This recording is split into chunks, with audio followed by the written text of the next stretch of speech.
Allah haqqa tuqatih wa la tamutunna illa wa antum muslimun. Qala Allah Ta'ala,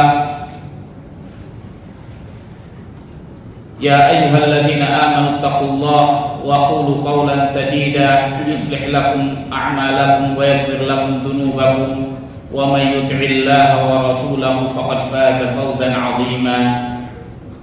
Ahibbati ikhwani al-a'izza, a'azakumullah wa akhawati fillah, rahimani wa rahimakumullah jami'an. Alhamdulillah, kita bersyukur kepada Allah Ta'ala pada kesempatan malam yang mulia ini. Kita sekalian bisa dipertemukan oleh Allah di dalam satu rumah daripada rumahnya, di dalam menunaikan ibadah kepada Allah, kewajiban kita salat maghrib. Mudah-mudahan Allah Ta'ala senantiasa menerima amal ibadah kita,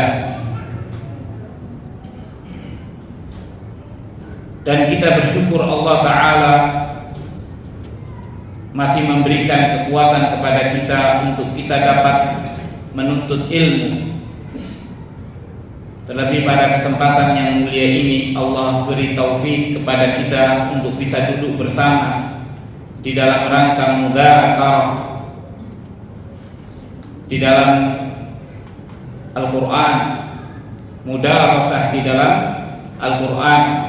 Mudah-mudahan Allah Ta'ala memberi kita taufik terhadap ilmu yang bermanfaat, dan mudah-mudahan pula Allah memberi kita taufik untuk dapat mengamalkan ilmu di dalam kehidupan kita dengan penuh keikhlasan kepadanya.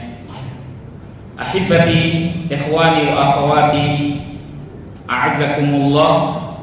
Tema kajian kita pada malam yang mulia ini adalah tentang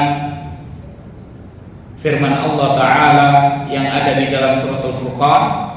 Allah Ta'ala berfirman, wa qala ar-rasulu ya Rabbi inna qaumi takhadhu hadzal Qur'ana mahjura. Dan berkata seorang Rasul, wahai Tuhanku, sesungguhnya kaumku telah menjadikan Al-Quran itu sebagai sesuatu yang diabaikan. Ayat ini atau tema kita yang sebenarnya adalah tema tentang bagaimana Rasulullah sallallahu alaihi wasallam mengadu kepada Allah tabaraka wa taala karena Al-Qur'an yang diturunkan oleh Allah Subhanahu wa taala kepada beliau ketika dibacakan kepada kaumnya. Kaum yang dimaksud di sini adalah kaum Quraisy. Kaum Quraisy pada saat itu mereka mengabaikan Al-Quran. Bagaimana bentuk mengabaikannya? Disebutkan oleh Al-Imam Ibnu Katsir rahimahullahu ta'ala di dalam tafsirnya. Beliau mengatakan, wa dzalika annal musyrikina kanu la yusbuna lil Qur'an wa la yastami'unahu, kama qala ta'ala, wa qala alladziina kafaru la tasma'u li hadzal Qur'an walghaw fihi la'allakum taghlibun. Dikatakan yang demikian itu bahwasannya orang-orang musyrikin, yakni musyrikin Quraisy, mereka tidak mau mencurahkan pendengarannya terhadap Al-Quran, dan mereka tidak mau mendengarkan Al-Quran sebagaimana yang difirmankan oleh Allah Ta'ala. Dan berkata orang-orang kafir, janganlah kalian mendengar untuk Al-Quran ini. Ilghaw, yakni abaikan Al-Quran itu, abaikan pada Al-Quran. Mudah-mudahan kalian bisa menang, yakni menang melawan Rasul Sallallahu Alaihi Wasallam. Dikatakan oleh Ibnu Katsir, Fakamu idza tuliya alaihimul Qur'an aktsarul laghaw wal kalam, adalah mereka apabila dibacakan Al-Qur'an mereka itu memperbanyak kegaduhan dan memperbanyak bicara fi ghairihi, pada selain apa yang dibacakan kepada mereka daripada Al-Qur'an, hatta la yastami'unahu, sehingga mereka tidak mendengarkan Al-Qur'an. Dikatakan fahada min hujranihi, ini termasuk daripada mengabaikan Al-Qur'an.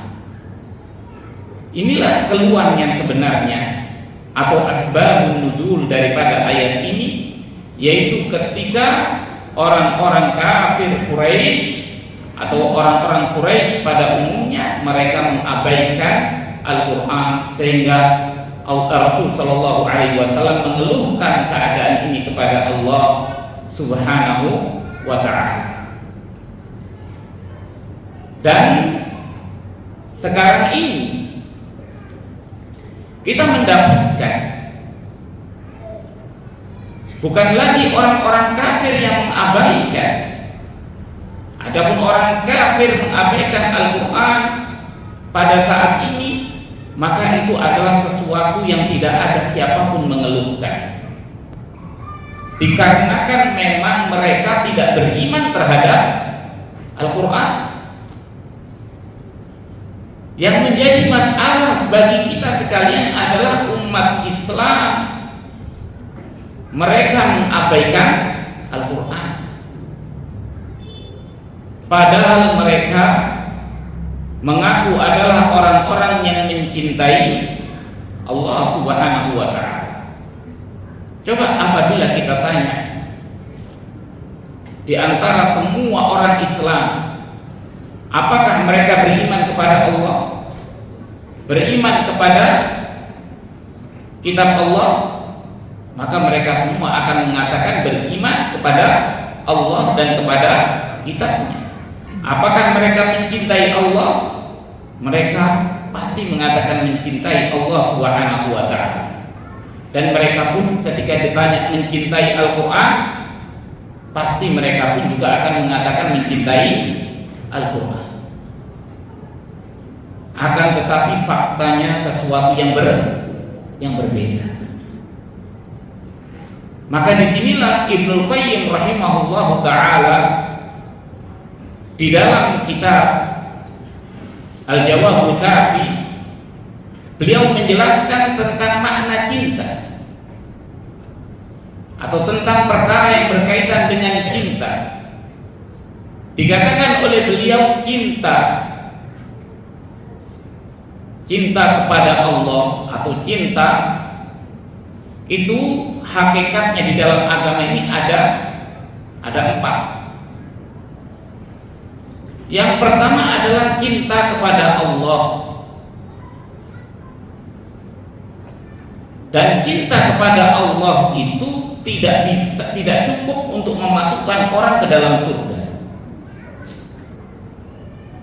Orang itu tidak cukup dengan modal cinta kepada Allah masuk surga.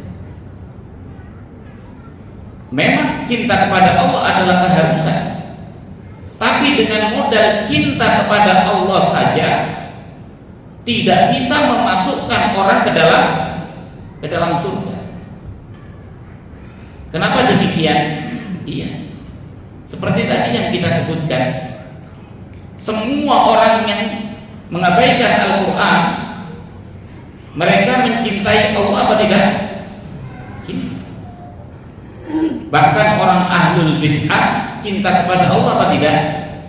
Mencintai. Bahkan kalau mereka berbuat bid'ah pun itu dikarenakan rasa cintanya kepada Allah.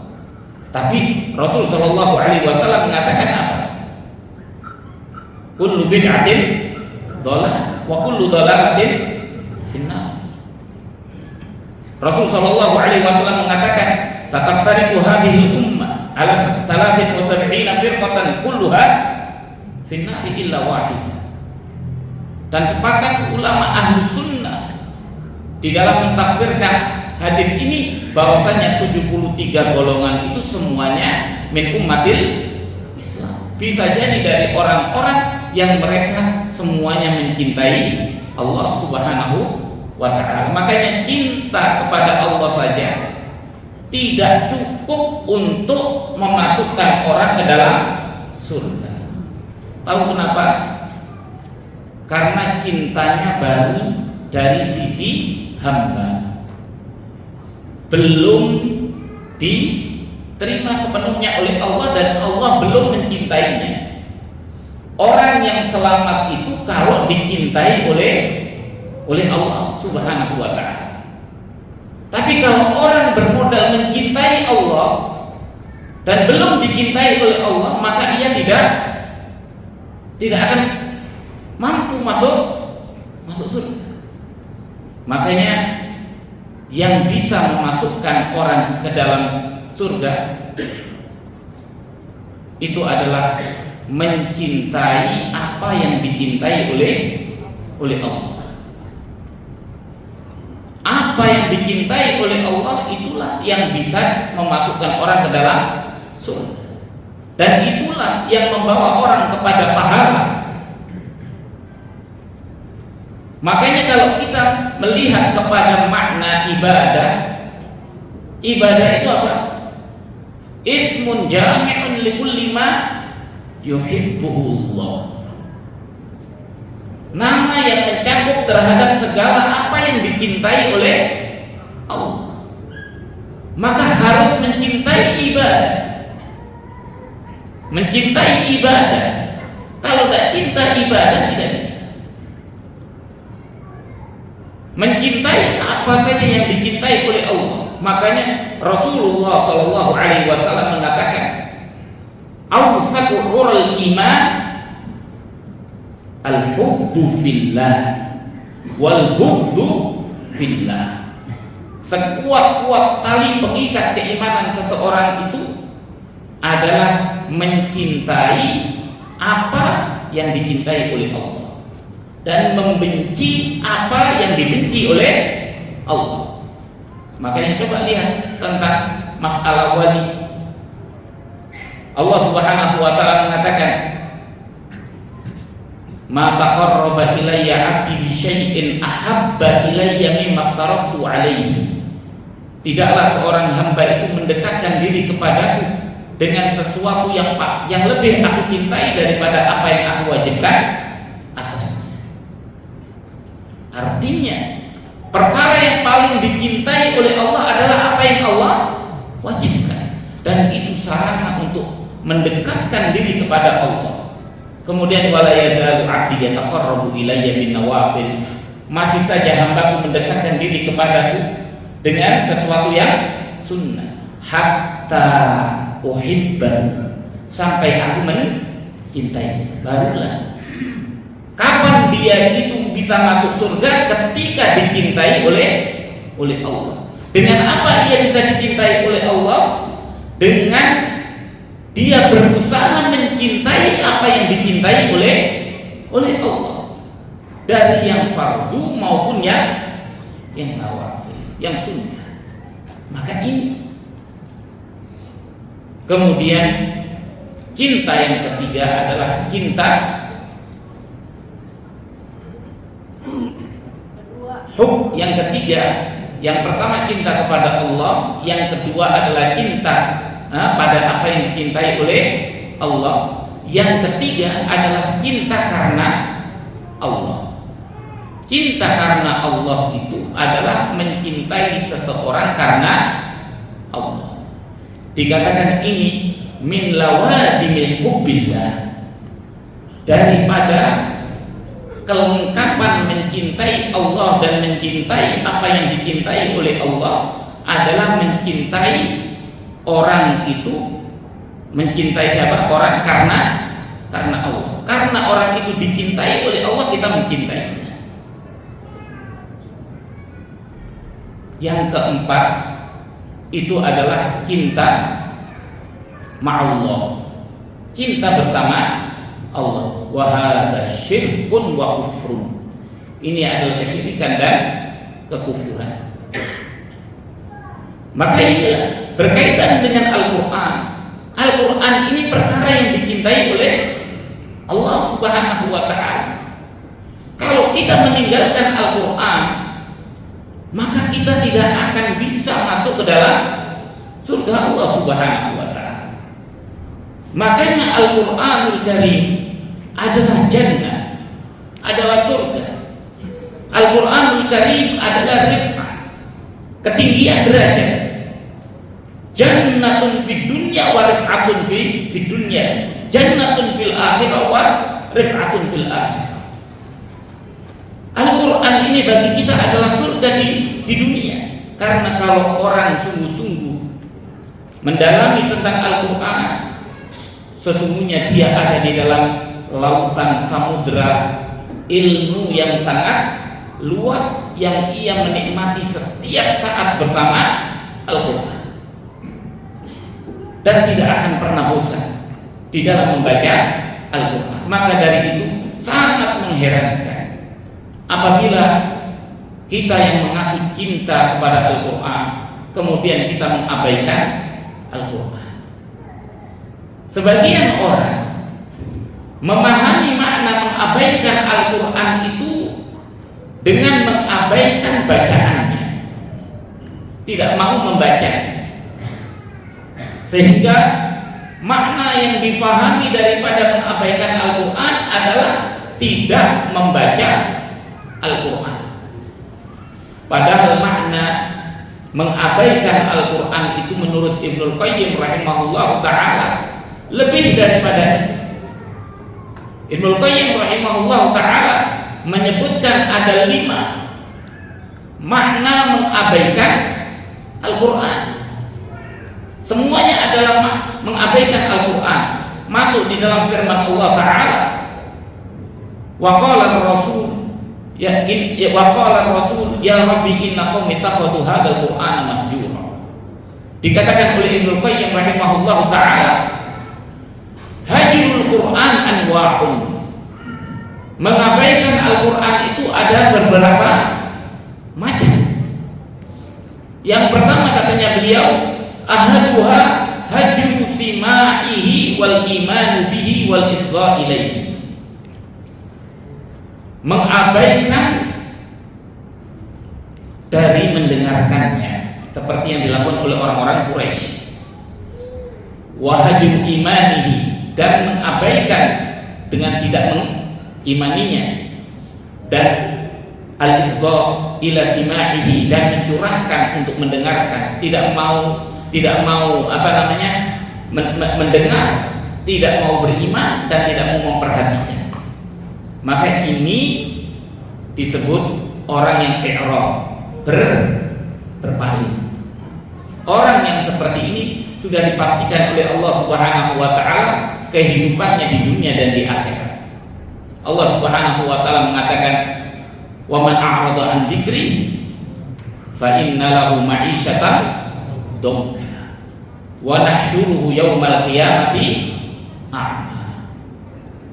Jawab. Barang siapa yang menolak, berpaling daripada peringatanku, yakni Al-Quran, maka baginya kehidupan yang sempit, dan pada hari kiamat kami akan bangkitkan dia dalam keadaan buta. Kenapa dia buta? Karena dia mengabaikan seperti orang tidak melihat. Orang mengabaikan itu kan seperti orang tidak melihat. Maka seperti itulah al-jaza'u min jinsil amal. Tidak mau mendengar. Seperti yang tadi kita sebutkan tentang perkataan orang kafir yang disebutkan oleh Ibnu Katsir rahimahullahu ta'ala, mengatakan la tasma'u li hadzal Qur'an wal ghaufi. Jangan kalian mendengarkan untuk Al-Qur'an ini dan abaikanlah Al-Qur'an. Maka ini orang-orang kafir. Yang kedua adalah hajru tilawatihi, mengabaikan untuk membacanya. Membaca saja tidak. Padahal Allah mengatakan di dalam Al-Quran, warattilil Qur'ana tartila, dan bacalah Al-Quran dengan tartil. Allah Subhanahu wa taala memerintahkan untuk membaca Al-Quran. Dikatakan oleh Rasul sallallahu alaihi wasallam, "Iqra'ul Qur'an fa innahu ya'ti yaumal qiyamah syafi'an liqari." Bacalah Al-Quran, karena Al-Quran itu datang pada hari kiamat akan memberi syafaat kepada orang yang membacanya. Belum lagi pahala yang dijanjikan oleh Allah Subhanahu wa ta'ala. Kalau kita berbuat kebaikan, dicatat satu kebaikan, itu pada apanya? Amal perbuatan kita, iya kan? Coba Al-Quran itu dicatatnya pada apanya? Hurufnya. Dan satu huruf dinilai 10. Kurang gimana? Kita mau tidak mau membaca. Allah ibaratnya tentang Al-Quran memberikan kepada kita sesuatu yang kalau kita mau berpikir, sesuatu yang tidak masuk akal. Cuman baca alif lam mim 30 kebaikan. Bagaimana dengan satu qul huwallahu ahad? Berapa huruf? Hitung sendiri. Iya. Bagaimana satu surat? Bagaimana? Kita baru nanti ketika di akhirat kita akan menyesali. Kenapa saya nggak banyak baca Al-Quran? Setiap huruf. Tapi saya kan tidak paham. Rasul Shallallahu Alaihi Wasallam mengatakan, la aqulu alif lam mim, alif lam mim. Katanya alif itu satu huruf, lam satu huruf, mim satu huruf. Apa artinya alif lam mim? Ada yang tahu? Ya sudah. Nggak tahu artinya juga dapat paham. Tidak tahu artinya dapat paham. Kemudian yang ketiga, di antara bentuk mengabaikan Al-Quran adalah hajrul amalu bihi. Katanya Ibnu Qayyim, mengabaikan dengan tidak mengamalkan Al-Quran. Al-Quran dibaca tapi tidak diamalkan. Makanya Rasul mengatakan Al-Quran hujjatun laka au alaik. Al-Quran itu nanti akan jadi hujjah bagimu atau atas diri. Kalau engkau mengamalkan Al-Quran, Al-Quran jadi syafi'an lagi, pemberi syafaat bagimu, karena dia bukti. Tapi kalau engkau tidak mengamalkan isi Al-Quran, maka Al-Quran akan menjadi bukti yang memberatkan. Al-Quran itu ya imma jadi bukti yang meringankan atau menguntungkan, atau bukti yang merugikan. Kalau kita tidak mengamalkan, bukti yang merugikan kita. Oleh karena itulah, ketika seseorang itu membaca Al-Quran, dia harus paham. Makanya dahulu dikatakan di zamannya Rasul Sallallahu Alaihi Wasallam, nahnu fi ahdi Rasulillah Sallallahu Alaihi Wasallam, kata seorang sahabat,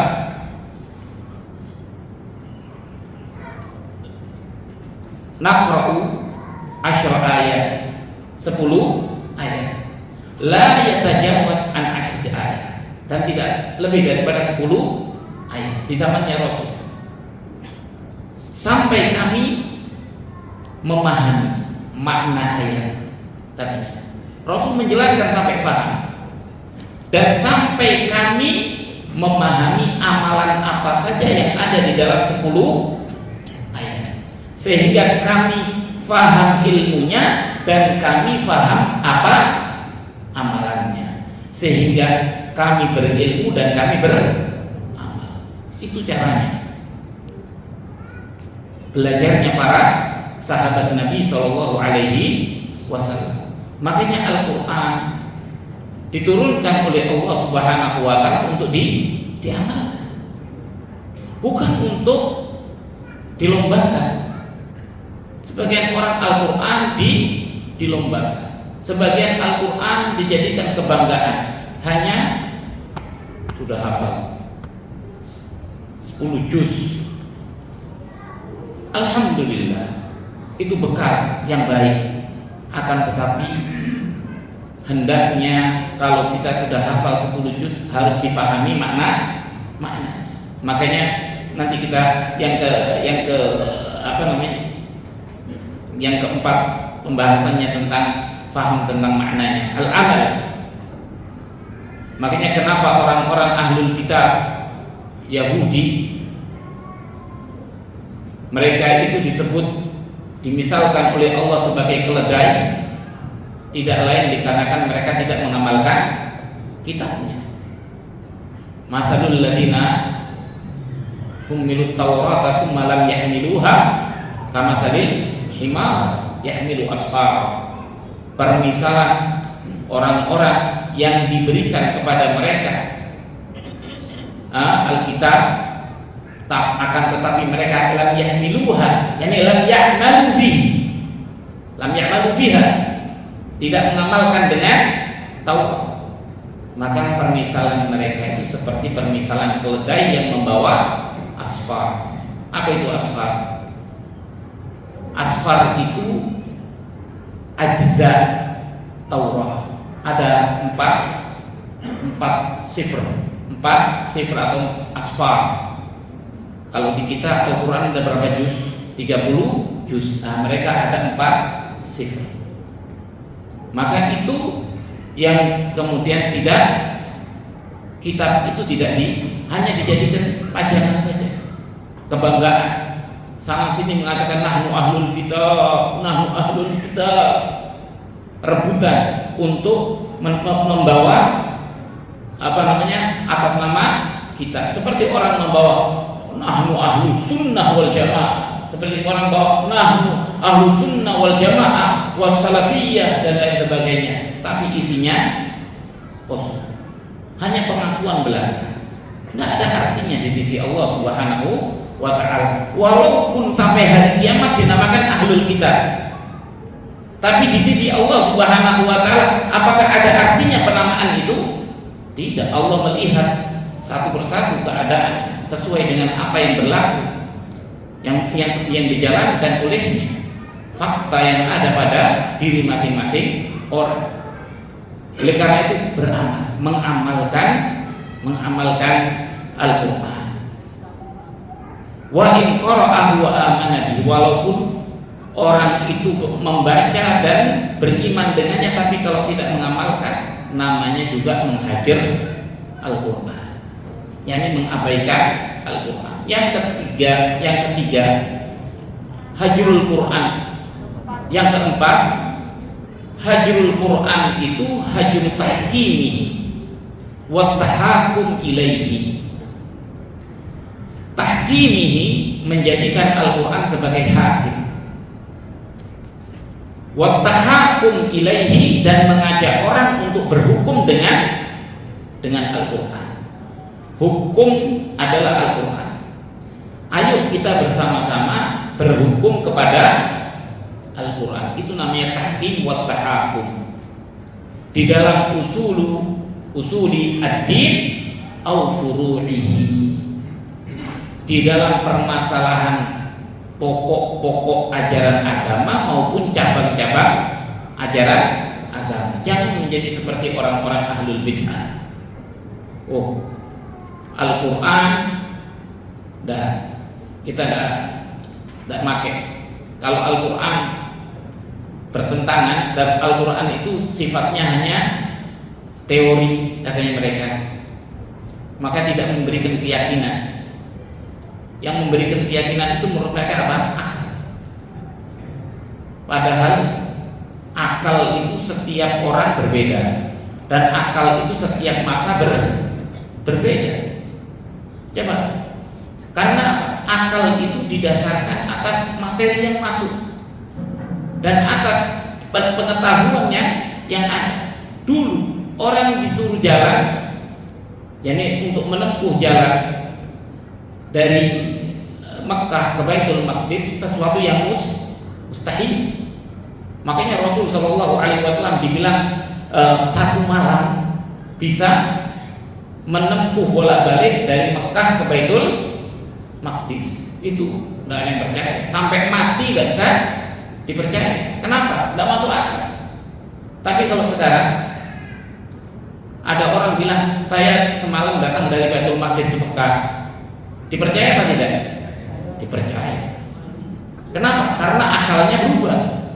Akalnya orang dulu tidak sama dengan akal orang sekarang. Makanya kalau akal dijadikan patokan, berantakan. Karena akalnya sama dengan meteran, meterannya bisa tumbuh. Ya repot, meterannya tumbuh. Buat mengukur tanah, tanahnya kurang terus. Ini bahaya. Oleh karena itulah yang tetap itu adalah Al-Quran. Karena Al-Quran itu datang daripada Al-Haq, yaitu Allah Subhanahu wa Ta'ala. Datang daripada yang maha benar. Maka Al-Quran adalah sesuatu yang benar. Tempat kita berhukum dan kita jadikan Al-Quran sebagai hukum.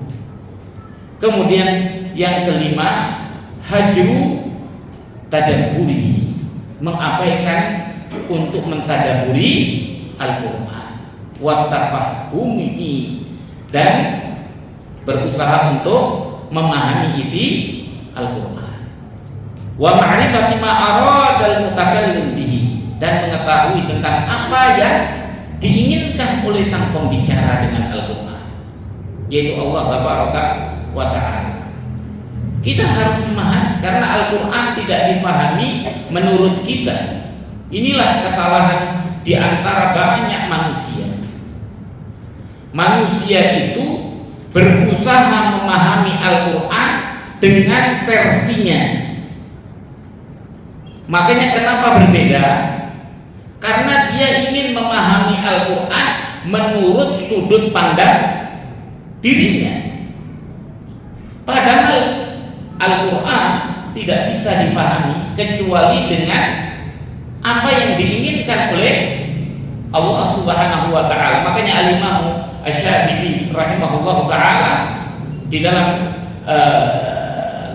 dikatakan oleh Ibnu Taimiyah di dalam kitab Risalah Al-Madaniyah, beliau mengatakan, menukil perkataan Imam Syafi'i, katanya Imam Syafi'i, aku beriman kepada Allah dan kepada apa yang datang dari Allah sesuai dengan apa yang diinginkan oleh Allah.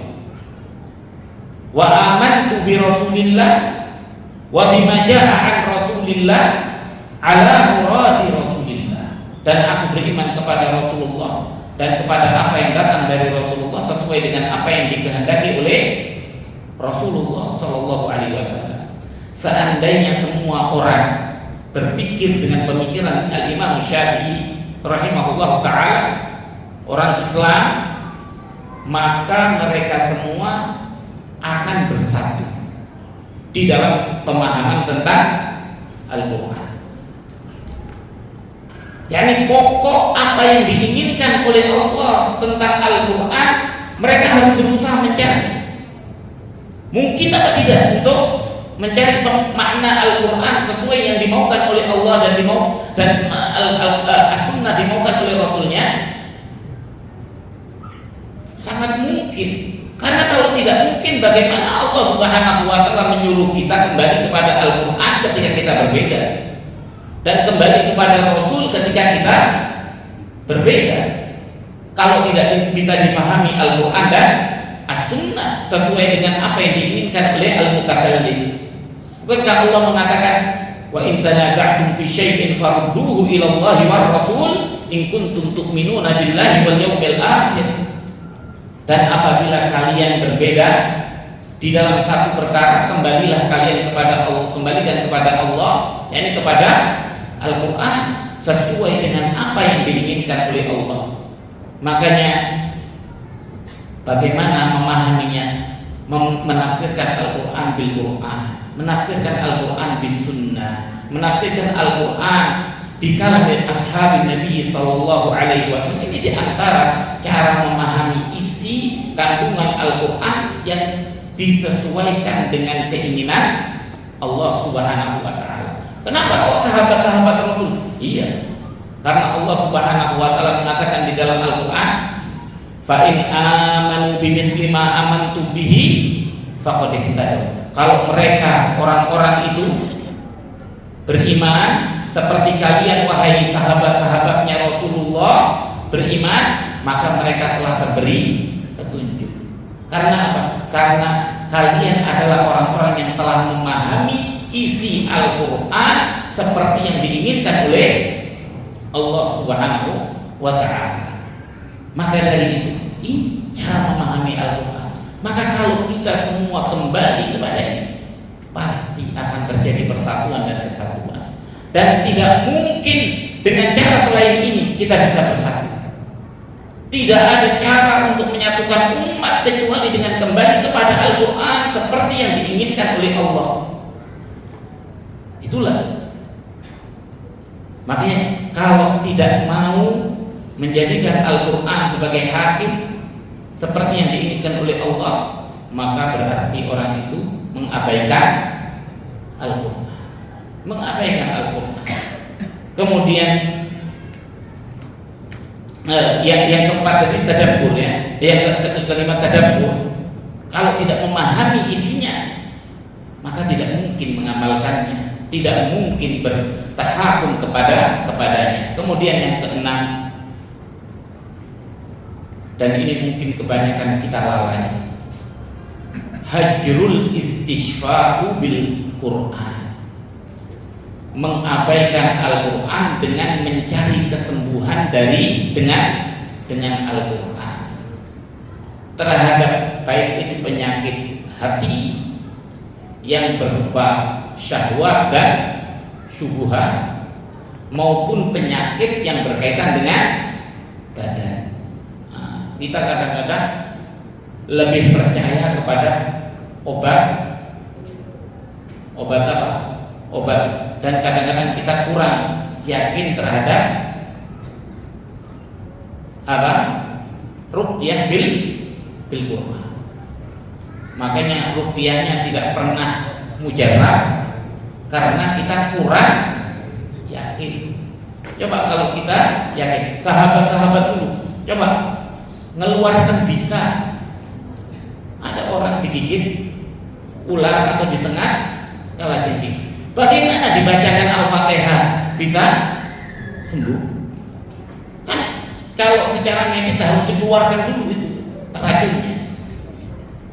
Tapi inilah kuasa Allah. Makanya kadang-kadang kita itu terlalu percaya kepada diri kita sampai lupa percaya kepada yang Maha Kuasa. Padahal kita doanya wala takilni ila nafsi tarfata ain. Jangan engkau serahkan kami ya Allah kepada diri kami walaupun hanya sekejap saja. Maka ini bil Qur'an Allah Subhanahu wa taala mengatakan wa nunazzilu minal Qur'ani ma huwa shifa. Dan kami turunkan dari Al-Qur'an, dikatakan oleh para ulama ahli tafsir, min laisa litabi'i min lil jins. Min Al-Qur'an yani min jinsil Qur'an, yani Al-Qur'an kulluhu shifa. Al-Qur'an itu seluruhnya adalah kesembuhan. Li amradil qulubi wal abdan, untuk penyakit hati maupun penyakit badan. Oleh karena itulah ini yang kita mengabaikan. Maka coba kita sekarang ini, kalau kita lebih dekat kepada Al-Qur'an, maka kita akan selamat, akan merasakan ketenangan jiwa, kedamaian hati. Kalau sakit diobati dengan Al-Qur'an, sakit hati kita pun bisa sembuh dengan Al-Qur'an. Makanya Al-Qur'an itu adalah jannah, surga bagi orang yang memahaminya. Dia adalah hidayah, dia adalah jalan keselamatan, dia adalah kesejukan jiwa. Robi asudurina, yani Robi, kesejukan daripada dada kita. Seperti doa setelah menghatamkan Al-Qur'an yang sering dibaca, kadang-kadang kita membaca itu menunjukkan tentang kesungguhan bagaimana kita menjadikan Al-Quran, dan kita mengukur seseorang itu kecintaannya kepada Allah diukur daripada kecintaannya kepada Al-Quran. Karena setiap orang yang cinta kepada seseorang, maka ketika ada surat yang datang, maka ia berusaha untuk membaca, memahami apa isinya, mengamalkan, memenuhi semua yang diinginkan dari yang mengirim surat. Maka ini hal yang berkaitan dengan mengabaikan Al-Quran, dan dikatakan oleh Ibnu Qayyim di akhir daripada perkataan beliau mengatakan semua ini masuk di dalam perkataan Allah yang tadi kita sebutkan, walaupun sebagian daripada mengabaikan itu lebih ringan daripada sebagian yang lainnya, atau sebagian yang lainnya lebih berat daripada sebagian yang lainnya. Ini yang dapat kita sampaikan selama sewaktu. Wabillahi taufiq wal hidayah. Wa sallallahu wa sallam ala nabiyina Muhammad wa alihi wa sahbihi ajma'in. Wassalamu alaikum warahmatullahi wabarakatuh.